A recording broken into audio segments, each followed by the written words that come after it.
when I was back in school years ago, when it was just crayons on the wall and stuff like that, I did not have that opportunity. And he went through what you guys had to do that. It's almost like an interview process, and you push yourself to that next level to say, hey, Mr. Daniels, I want to go. I'm dedicated to go, and I'm going to do X, Y, and Z to go, and I'm going to follow up on why I went, to bring that message back to my peers. So the one thing I would say, to be a leader, sometimes you're going to have to raise your hand. And sometimes your peers might say, why are you raising your hand? It's like, because I want to lead you guys to that next level.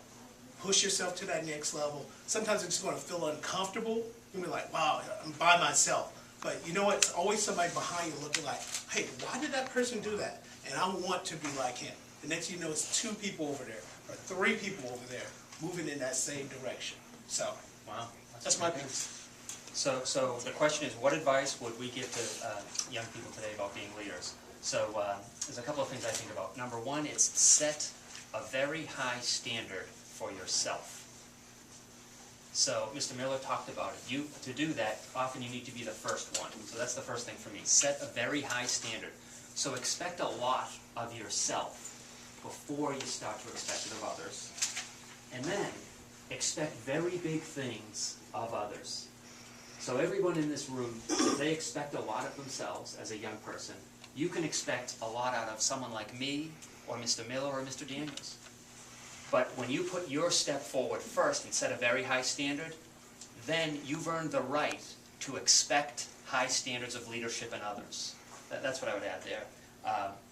And to echo Mr. Miller's point, you have the power to take whatever organization, team, classroom that you're involved in to the next level.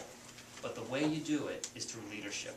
So set a really high standard, expect high standards of the leaders you are involved with, and then deliver in your organization. That's the first one. What was the second question? Did you have a question? Anything else about that stuff? So who asked the second question when we got started? And which one was that? Yeah, 2. What is your philosophy on leadership, and what problems does the city of Jacksonville uniquely face in terms of its leadership? That's big. Want to jump in? Sure. Great. So Mr. Fortune prepared us with these so that we could think about them ahead of time. And I want to call that out as an example of setting a very high standard. Mr. Fortune asked Mr. Miller and I to hold ourselves accountable to a high standard, so that's why we're prepared for this stuff. So that question was, which one was it? Is that number 3? The First one. What's your philosophy on leadership? Oh, that was the first question. Yeah. Okay, thank you. So here's my personal philosophy on leadership.